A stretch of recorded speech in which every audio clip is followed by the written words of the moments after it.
Как да свалим ето тази дръжка на седалката, на шофьорската седалка на това Рено. Беше заминала кожата, наложи се да я притапцираме. Искахме да я свалим, но никога не бяхме сваляли.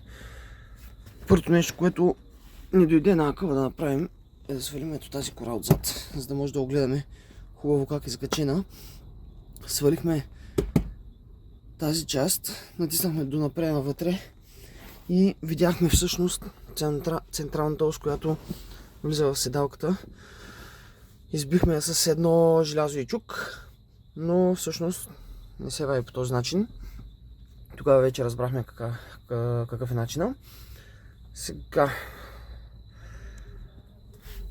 това е хода, който прави самата дръжка и обляга така.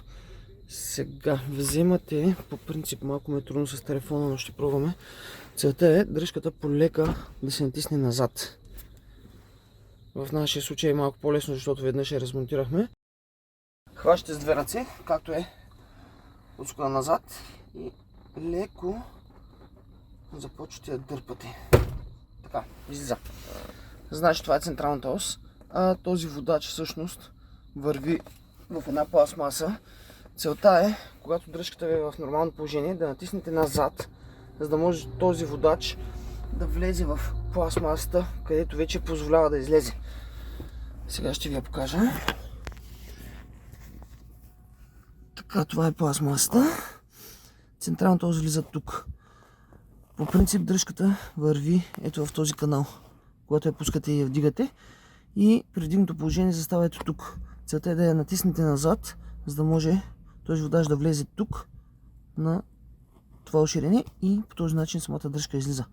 По същия начин се вкарва наобратно. Така, вземате отново дръжката за вкарването. Вкарвате така оста, централната, леко назад трябва да сочи дръжката и полека вкарвате навътре. Така, когато сме сигурни, че предната част е влязла, така, дръпвате напред и дръжката фиксира.